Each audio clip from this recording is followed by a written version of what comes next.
Papyrus and how to use Papyrus as a platform for building domain-specific modeling tools. So let me introduce you to my colleague, Remi Schnekenburger. He is the lead of the EclipseSource office in Paris and also a long-term committer on the Papyrus project. My name is Philipp Langer. I work with EclipseSource in the office in Vienna. Also a lot involved in several different Eclipse technologies in the modeling project. And so what we are doing mainly at EclipseSource, so one of our main tasks is actually building modeling tools based on open source technologies. And this is also mostly the topic today. We are using for those tools open source technologies, of course, mostly out of the Eclipse modeling project, and of course also the Eclipse Rich Client platform.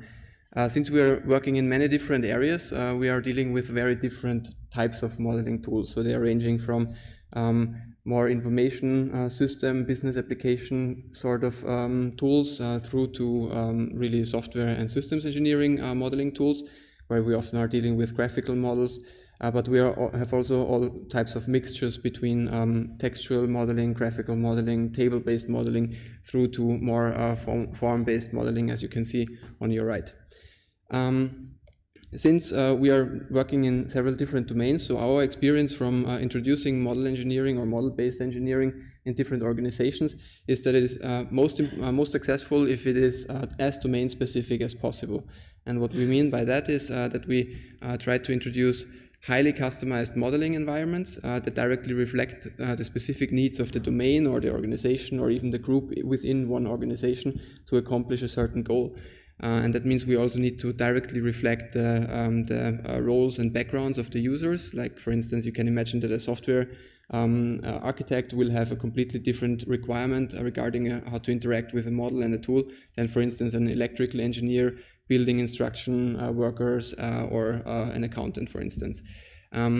So basically, that also means that there are different methodologies and workflows involved when working with models, and obviously domain-specific modeling tool also needs to reflect those domain-specific methodologies. So typically, if you look at a domain-specific modeling tool, it consists of roughly three main components. So at the heart, of course, there is this domain-specific modeling language, which should contain all the concepts that the domain engineers or domain experts require to express things or artifacts of their domain. And then obviously there is some sort of editor which allows the user to interact with those models that conform to this modeling language. And of course, depending on the domain, this can be very different, as I said before, from tables, text, form-based or graphical models. And at the end, on the other side of this domain-specific modeling language, there are, of course, several domain-specific components that in one way or another process those models to produce some sort of value out of those models, because a domain expert typically models for a certain purpose. So for instance, to answer a specific question or a couple of questions, to do analysis steps, to generate code, to produce some sort of specs and so on. So of course, these are just as important as the domain-specific modeling language itself, because they eventually produce the value to the domain-specific user or to the domain expert. So in this talk, we will mainly focus on domain-specific graphical modeling. So that means we are dealing with models that look like these. So we have domain shapes that make sense to the domain user in one way or another and represent some concept in the domain. And of course edges, and behind that, of course, there is a model that can be interconnected with several other artifacts of the domain. And when we now start working on developing such modeling tools, what happens actually quite common is that soon everyone agrees that we need some sort of domain-specific modeling language. So we are quite certain that we know our domain and what concepts we would like to have in this domain-specific modeling language. However, in a discussion, often at least one person points out, actually, when you look at your domain-specific modeling language, there is a lot of things that somewhat look like UML state machines interactions you can put in your favorite diagram type of UML that you would like. Just to people find that some parts of their domain-specific modeling language are actually already sort of defined in UML. And it makes sense, of course, because UML is a general purpose modeling language that has been distilled from several different approaches. So it's clear that a lot of languages reassemble some sort of parts in UML. So this guy proposes, yeah, why not use these parts of UML, right? Then this guy says, yeah, but when we look at our domain-specific modeling language, there is actually a lot of things that are on top of UML, which is clear because it should be domain-specific. But of course, that doesn't convince the other person yet who's trying to reuse parts of UML, because he says, yeah, but for this overlap here, we don't want to reinvent the wheel, right? We don't want to build this part from scratch. Of course, the counter argument is against using UML that even though if we win this overlap, we would also get this entire other part of UML, which we actually don't need in our modeling language. And one option, of course, is just to not use those parts. But this is actually, of course, a bad option, because that means that your modeling tool would contain a lot of things from UML that don't make any sense or don't make a lot of sense in the specific domain. So that would definitely confuse the users if they would have to know we are allowed to use this part of UML, but we are not allowed to use that part of UML, because otherwise, for instance, our code generator won't read those parts of UML anymore. So of course, that's the argument is often that we need actually a domain-specific language that is streamlined for the specific domain tasks and not a general purpose UML tool. So, however, looking at discussions that go in that direction or that are more or less similar to that discussion, whether to use UML or a domain-specific modeling language, when you really look into the details of those arguments that are in this discussion, it's actually not a discussion about using UML or a domain-specific modeling language. What this discussion is actually about is using a domain-specific tool or an off-the-shelf tool. That's what really these arguments are about. And of course, in this discussion, whether you use a domain-specific tool that is streamlined for the domain-specific purpose versus an off-the-shelf tool, obviously the domain-specific tool will always be better because it will be optimized and streamlined for a purpose. But that doesn't mean that it still can't be built on top of UML, right? We can just build on top of UML and streamline it if we not use a UML tool, but a UML platform. And that's exactly what Papyrus, in our opinion, is, and how we often use Papyrus. Not as a UML tool that you just take off the shelf and apply it, but as a platform for building domain-specific modeling tools. And if you remember those screenshots of diagrams that I've shown you before as examples for domain-specific modeling diagrams, these are actually all screenshots of Papyrus. So Papyrus really can be made domain-specific to look very close to what you actually would expect from a domain-specific tool. So in case you don't know Papyrus, Papyrus is an Eclipse open source platform based on the Eclipse modeling project and modeling framework. It implements several modeling standards for UML, SysML, OCL, FUML, ALF, and so on. So there are a lot of different modeling standards implemented, and it is supported by a large open source community, and it's also governed by the Papyrus industry consortium. So if you're interested, we have a booth right if you go out of the hall, and then on the right side, just drop by and chat with us about that. And this industry consortium is really about coordinating the different efforts from the different parts of the community to produce the most value and to share knowledge and stuff like that. And finally, as mentioned before, Papyrus enables you to build domain-specific modeling tools on top of the standards like UML, SysML, and so on. So how does that actually work? And I think there is no one better to explain that than Remi, so I will hand over to him and he will talk about how you can actually do that. Thank you, Philip. Just how to add this domain-specificness to the UML. Usually, UML is a general purpose modeling language. As Philip mentioned, it has been built and it gathered several modeling languages, and it has been made kind of universal.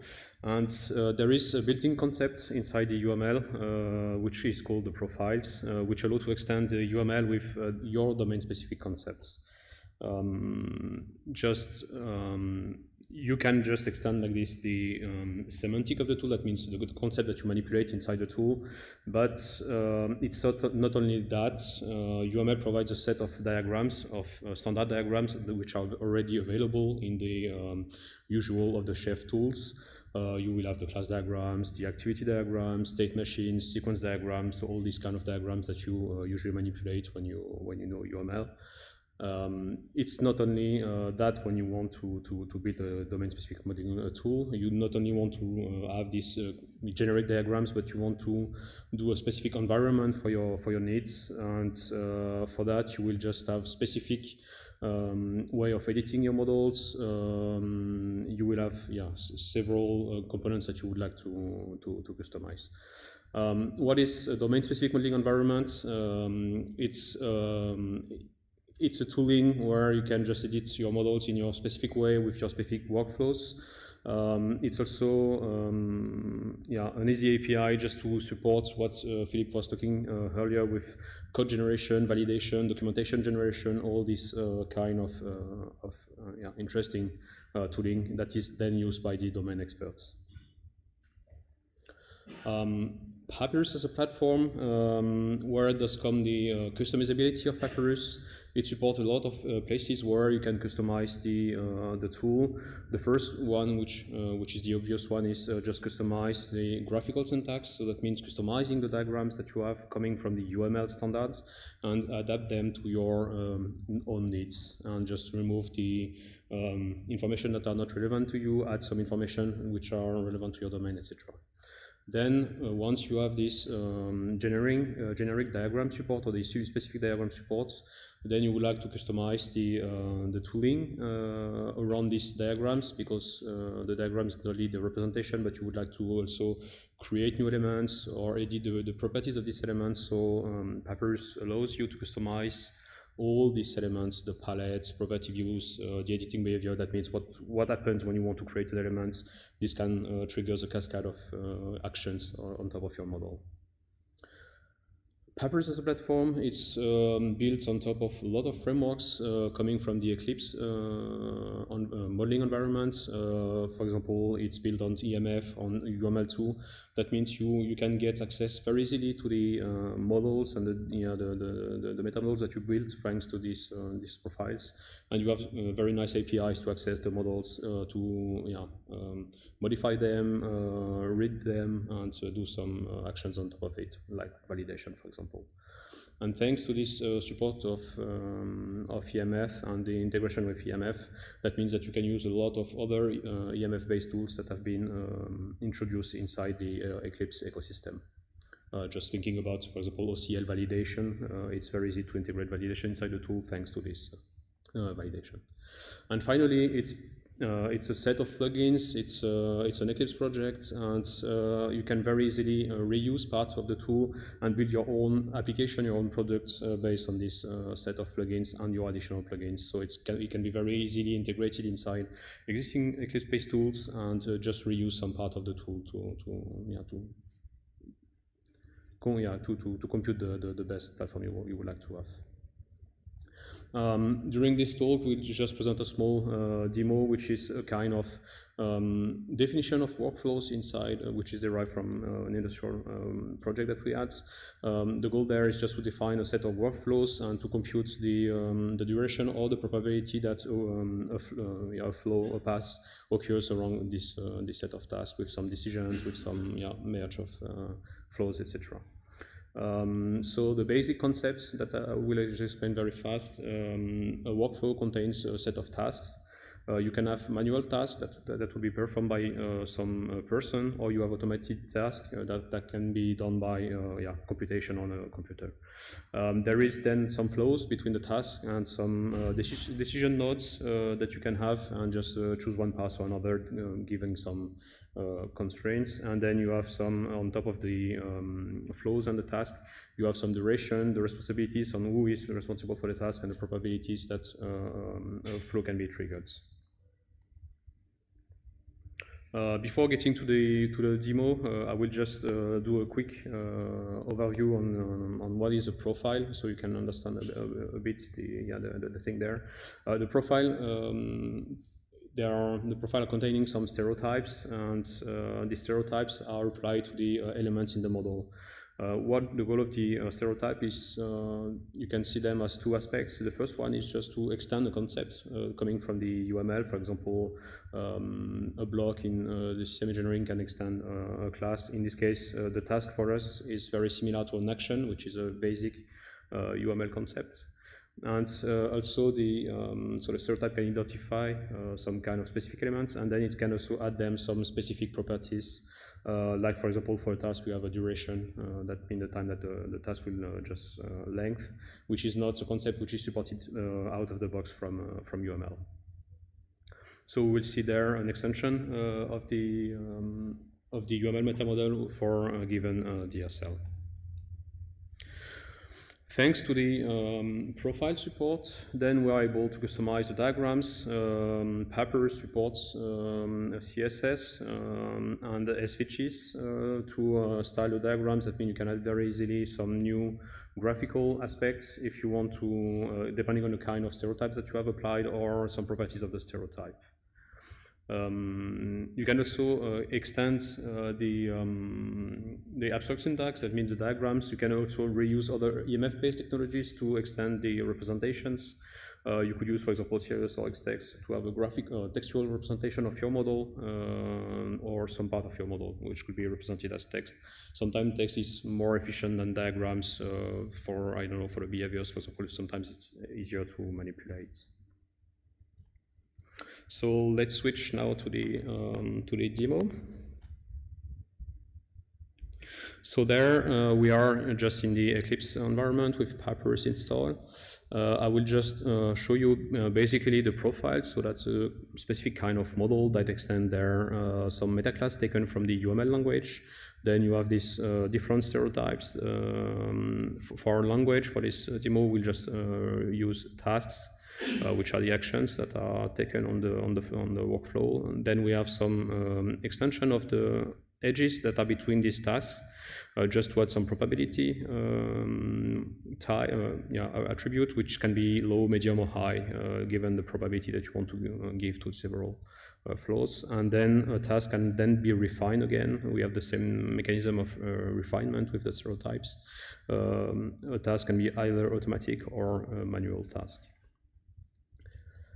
So starting from basic UML model, so when you define this DSL, you find, okay, it's really similar to something like an activity diagram. Finally, you just have some box which are related to some flows of actions. So you think that, okay, it's easier to reuse this UML part, but you feel that you have some information missing, or you would like just to customize a bit more the rendering, just to see if this one is automatic or manual or this kind of information.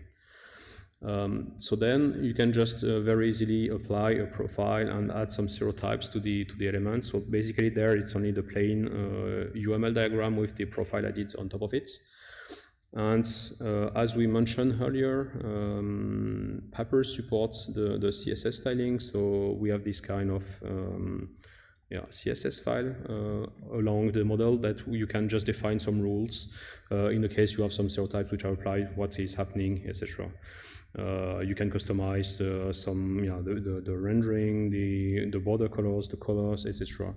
And this can be done very easily, just dropping the file there onto the diagram, and then you can see that your look and feel of the diagram is really different. It's a live rendered, so you can just say that you can modify the size very easily, for example, of the flows. And if you save and reload the things there, then you can see there that the flow, the width of the line has become bigger. So it's very interactive, and you can very easily develop your rendering and just see how you can customize the elements. So let's back to the slides there. There you can see also the demo of the CSS, and then I will just let Philippe speak around the next steps, how to customize the tool. Right, so thanks a lot. So as you can see, it's very easy to do the diagram part and to customize the diagram part to the domain specificness that you would like to achieve, and also to introduce additional concepts like here the manual task or the automated task. But of course, this doesn't make a full modeling environment, the domain-specific modeling environment yet. There is several different things that need to be adapted. So first of all, of course, there is the tooling around the model, like the palette and the property views. And fortunately here also Papyrus allows you to customize those parts. But then, and this is also very important, Papyrus is built on the rich client platform of Eclipse, and this allows you to really introduce domain-specific workflows, automations, integrate other information sources, and so on. And that's what I would like to show you in a small demo that we prepared. So basically, it's that's not a real production product, but it draws several different aspects and ideas from actual products that we have developed for industry. And the idea of this product is that we consider you are a coffee organization that produces coffee makers. And so the first division of this organization, for instance, decides which components actually go into a specific coffee maker. So for instance, here we have the Super Coffee 3000, the new model which comes out next year.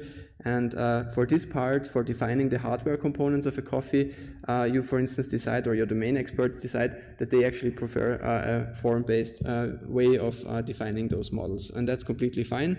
So, because there is a lot of information to put in, so this is done with EMF forms. You can just create a model which allows the domain expert to define which parts should go into this coffee machine. So, for instance, here we have a control unit. You can specify the vendor of the processor, RAM, that it has a brewing unit, and so on and so forth.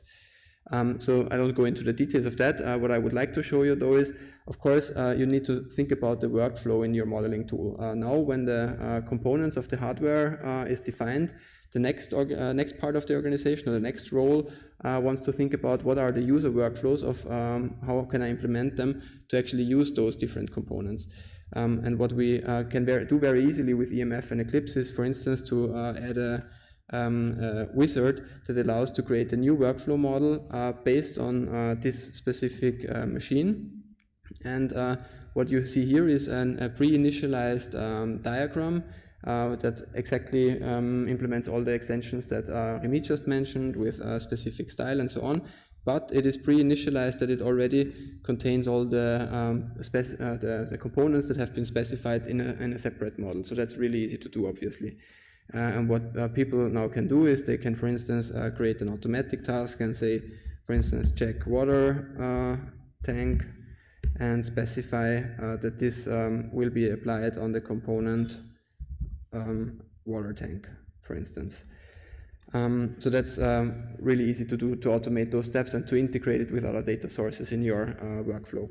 What you also see is, for instance, here that the palette has been reduced to only really contain what you need. So we don't see any other parts of UML activity diagrams anymore, obviously. And of course, also the property view only contains those parts that have either been introduced by the stereotype, like for instance the duration, or things that we would like to reuse from UML, like the name of the action.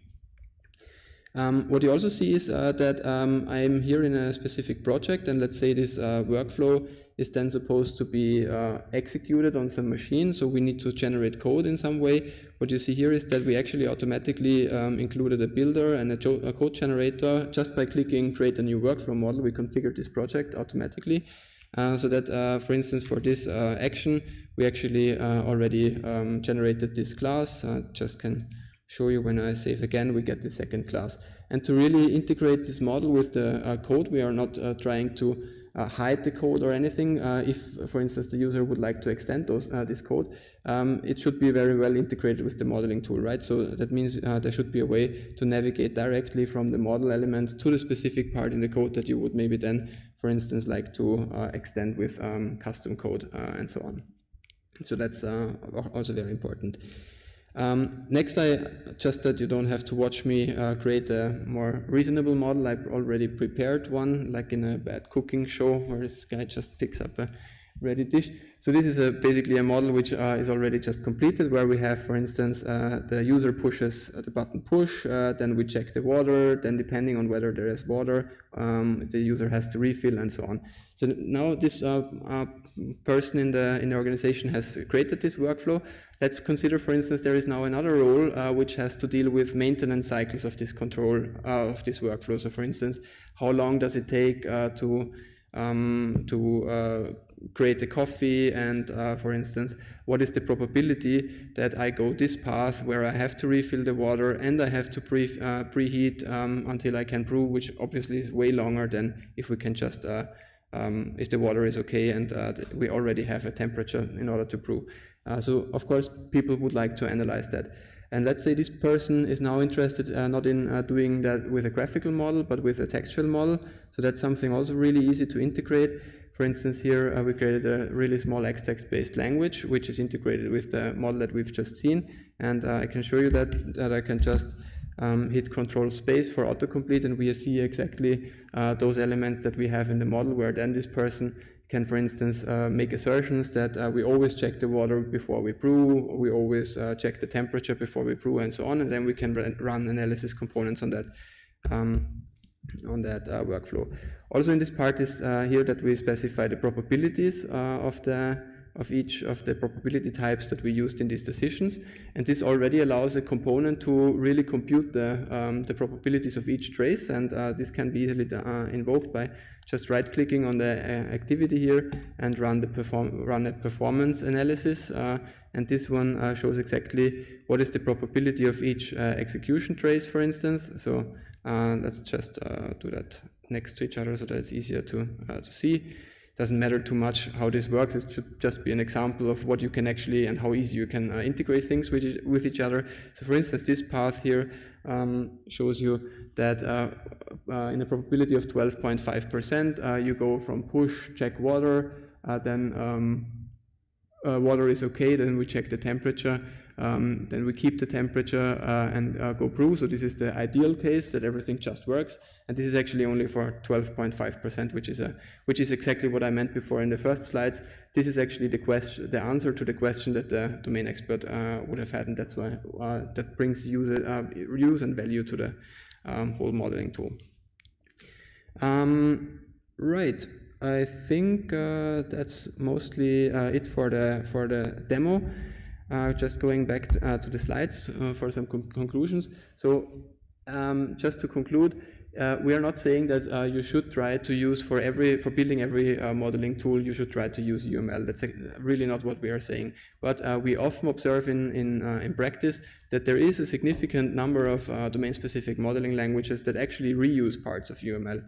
And very often we see people just reinventing the wheel, trying to express very similar things that have already been implemented in UML. And of course, obviously, that's not as efficient as just being able to reuse that part. So if the overlap from your domain-specific modeling language is reasonable enough with UML, then definitely it pays off to reuse that. However, of course, domain specificity is a key factor for success.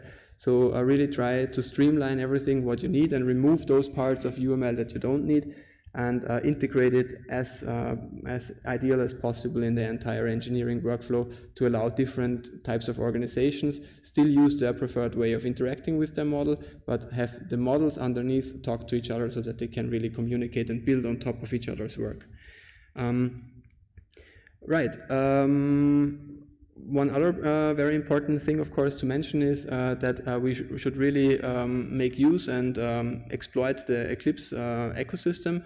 So really don't be afraid to build your own product based on the Eclipse RCP, removing everything from Eclipse that you don't need and adding only those different parts that you need, like code generators, analysis tools, and so on, because that's what the Eclipse platform is built for, and it really can be easily integrated with each other when you use, for instance, Xtext, EMF, Forms, Papyrus, Sirius, and so on. So that's really the beauty of the platform, is that it allows you to build things that are connected with each other. Right, I think that's all we had so far. Thanks a lot. If there are any questions, feel free to just either ask now or find us at the Papyrus Industry Consortium booth down the hall. Thanks a lot.